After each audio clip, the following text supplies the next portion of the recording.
परीक्षित भगवान की चर्चा सुनना चाहते हैं। परीक्षित के कान भगवान की चर्चा सुनने के लिए प्यासे हैं, पर इस समय सुखदेव भगवान इन्हें नरकों की चर्चा क्यों सुनाने वाले हैं? क्योंकि हमें दोनों बातों का ध्यान रखना चाहिए। एक बात वो है, जो हमें करना है उसके बारे में जानना जरूरी है। जो हमारा लक्ष्य है, लक्ष्य की तरफ जो साधक है, साधन है, उनके बारे में जानना जरूरी है। हमारे लक्ष्य में साधन कौन है, साधक कौन है, उसके बारे में जानना जरूरी है। और हमारे लक्ष्य में बाधक कौन है, वो भी जानना जरूरी है। हमें साधक के बारे में जानकारी होगी और बाधक के बारे में यदि जानकारी नहीं होगी तो हम साधन तो करेंगे पर हम बाधकों से दूर नहीं रह पाएंगे। जितनी आवश्यकता साधन करने की है उतनी ही आवश्यकता बाधकों से बचने की भी है। एक पानी की टंकी में एक छोटे से पाइप से पानी आ रहा है, यानी 1 इंच के पाइप से पानी आ रहा है।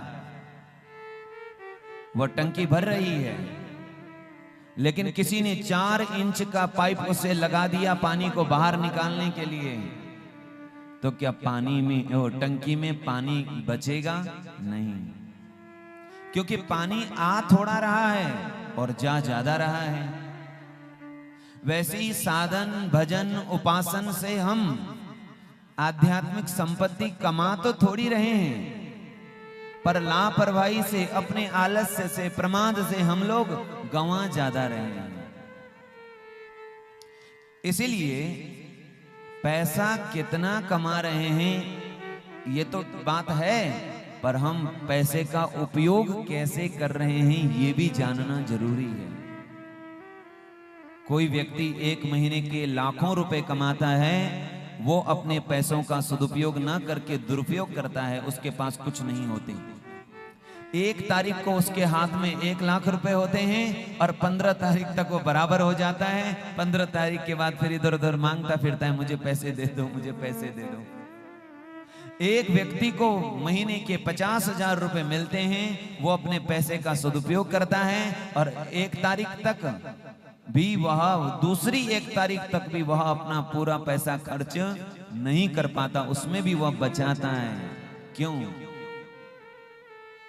जहां खर्च करना चाहिए वो तो जानना जरूरी है, लेकिन जहां खर्च नहीं करना है उससे बचना भी जरूरी है। ऐसे ही जो हमारी भक्ति में साधक है, साधन है, उनके बारे में जानना तो जरूरी है, पर जो हमारी भक्ति में, उपासना में बाधक है, जिनसे सावधान रहना है, वो भी जानना जरूरी है। क्यों? क्योंकि वो जो बाधक हैं वो हमारी भक्ति में केवल बाधक ही नहीं है, वो हमें उस दुर्गति तक पहुंचा देंगे जहां अनेक प्रकार के कष्ट हैं। इसीलिए सावधान करने के लिए नरकों का वर्णन किया कि यदि हमने पाप किए तो पाप का दंड देने के लिए भगवान ने नरक का विधान किया है। और जब चिंतन करके देखेंगे, विचार करके देखेंगे, तो हम चिंतन कर रहे थे, यदि कर्म के सिद्धांत को मानते हैं, और कर्म का जो सिद्धांत है उसको लगभग सभी मानते हैं, आस्तिक हो, नास्तिक हो, ईश्वर को मानने वाला हो, न मानने वाला हो, देश का हो, विदेश का हो, इस बात का समर्थन हर कोई करता है, अच्छे का फल अच्छा और बुरे का फल बुरा। ये कर्म का सिद्धांत, इसको सब मानते हैं। लेकिन यदि इस सिद्धांत की रक्षा करनी है, यदि ये सिद्धांत सत्य है, तो इसके लिए स्वर्ग और नरक होना आवश्यक है। क्यों? इसीलिए क्योंकि ये कर्म का सिद्धांत संसार को आधार बनाकर सिद्ध नहीं हो सकता। भाई, किसी ने गलत कर्म किए, गलत कर्म करने के बाद किसी को जेल होनी थी, नहीं हुई।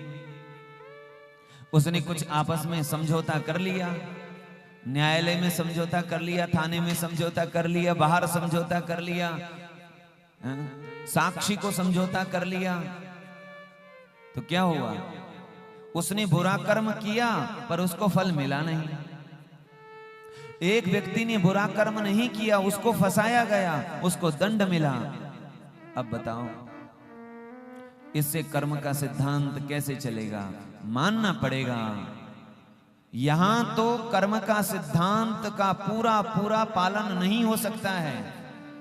संसार में लोभ के कारण, मोह के कारण, ईर्ष्या के कारण, द्वेष के कारण हो सकता है कि कर्म का सिद्धांत कहीं शिथिल पड़ जाए, पर भगवान के द्वार में कर्म का सिद्धांत कभी शिथिल नहीं हो सकता।